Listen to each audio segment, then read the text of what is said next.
8 अप्रैल को गृह मंत्री जी जम्मू कश्मीर गए। वहां उन्होंने लेफ्टिनेंट गवर्नर सिन्हा साहब के साथ मीटिंग की। मीटिंग में उन्होंने कहा कि भाई हमारी व्यवस्था इंटेलिजेंस की क्या है बताइए हमें, और सिक्योरिटी क्या है बताइए हमें। 22 अप्रैल को यह हादसा हो गया और उसकी वजह यह है कि आपने उमर अब्दुल्ला को उस मीटिंग में बुलाया ही नहीं। आपको आज शुक्रगुजार हूं कि आपने मुझे इस चर्चा में हिस्सा लेने का मौका दिया। क्योंकि मेरे पास वक्त कम है, मैं केवल डेटा के बारे में बात करूंगा। जी, आपके समय है 4 मिनट, 4 मिनट्स। राजनीतिक चर्चा है और इसमें जो सच्चाई है वो इस सदन में आने नहीं वाली। आप पूछते रहेंगे, वो जवाब नहीं कभी देने वाले, तो इस बात को छोड़ दीजिए आप। पहलगाम और सिंदूर की चर्चा क्यों हो रही है? इसलिए हो रही है कि ऐसा हादसा पहलगाम में दोबारा ना हो, इसलिए हो रही है। और सिंदूर की कि भाई क्या हमारे पास इतनी शक्ति है कि पाकिस्तान हम ध्वस्त कर सकते हैं, इसीलिए बहस हो रही है। तो मैं आपको कुछ आंकड़े देना चाहता हूं। नड्डा साहब बैठे हुए हैं यहां। अक्टूबर 2024 में air chief marshal Amarpreet Singh addressed the Indian Air Force declining squadron strength, which had reached 31 squadrons, the lowest since 1965. Lowest since 1965. The Indian Air Force is currently operating with 31 squadrons, the lowest count since 65 when India was engaged in a war with Pakistan. We are committed to fighting with whatever we have. This is the state of the Air Force. We are committed to fighting with whatever we have while prioritizing the maintenance of current assets and ensuring personnel are properly trained. This is his concern in 2024. फिर क्या हुआ? आपने Indian Air Chief again said, at the moment we are very badly off. I'm not saying this. At the moment we are very badly off in terms of numbers. And the numbers that have been promised are also coming in very slow time, making a case for boosting production rate of fighters.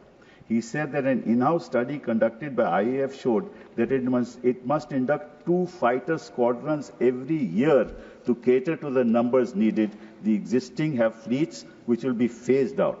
Now, what is that existing fleet that is being phased out?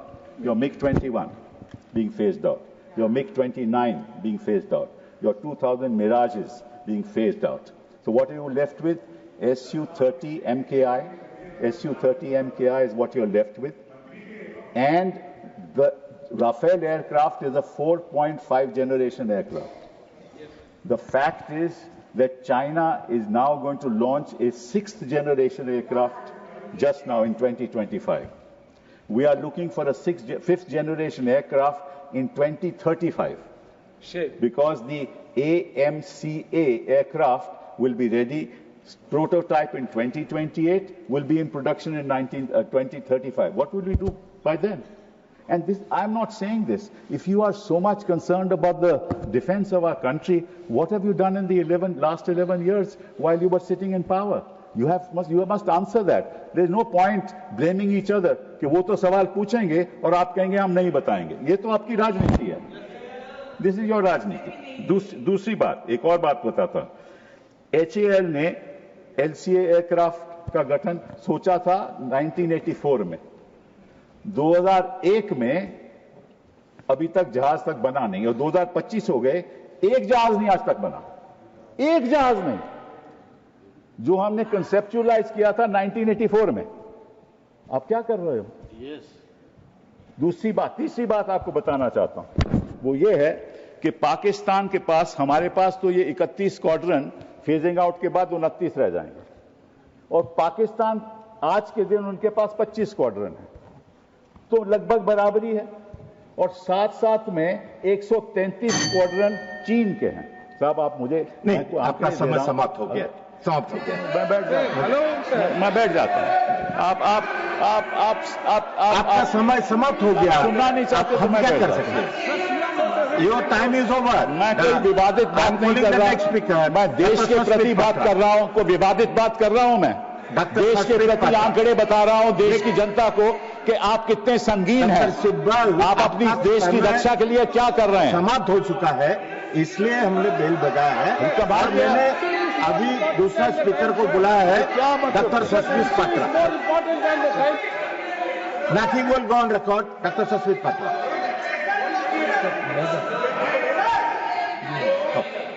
Sorry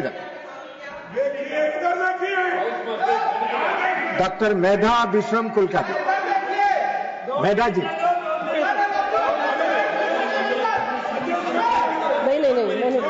नहीं, मैं नहीं बोलूंगा। Time is over, nothing is going on record. Medha ji.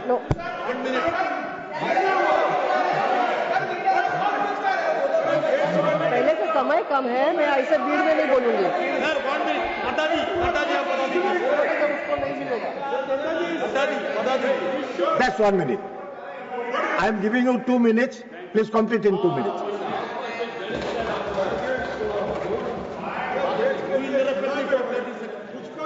Time दे दिया, आप बात पर क्यों उठ जाते हैं? आप एलो किया।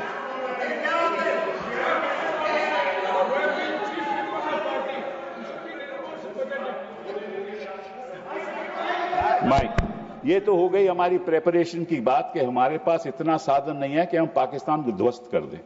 और हम लड़ाई केवल पाकिस्तान से नहीं लड़ रहे, पाकिस्तान और चीन एक साथ है। वो सारी टेक्नोलॉजी चीन पाकिस्तान को दे रहा है, स्पेशली कि उनके पास तो स्टेल्थ एयरक्राफ्ट्स हैं।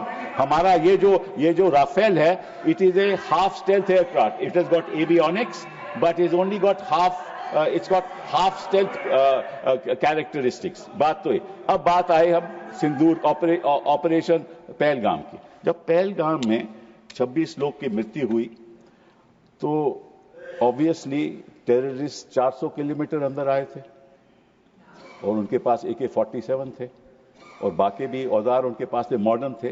तो किसी को पता नहीं चला, किसी को पता नहीं चला कि 400 किलोमीटर अंदर आके उन्होंने 26 लोगों की हत्या की। पहली बात ये। और वो 1 किलोमीटर थे हमारे स्टेशन, एयर मिलिट्री स्टेशन में, ओनली 1 किलोमीटर अवे। पहली बात ये। दूसरी बात, 8 अप्रैल को गृह मंत्री जी जम्मू कश्मीर गए। वहां उन्होंने लेफ्टिनेंट गवर्नर सिन्हा साहब के साथ मीटिंग की। मीटिंग में उन्होंने कहा कि भाई हमारी व्यवस्था इंटेलिजेंस की क्या है बताइए हमें, और सिक्योरिटी क्या है बताइए हमें। 22 अप्रैल को यह हादसा हो गया और उसकी वजह यह है कि आपने उमर अब्दुल्ला को उस मीटिंग में बुलाया ही नहीं। अगर आप लीडरशिप को एक मिनट लीडर अरे मुझे बोलने तो दीजिए।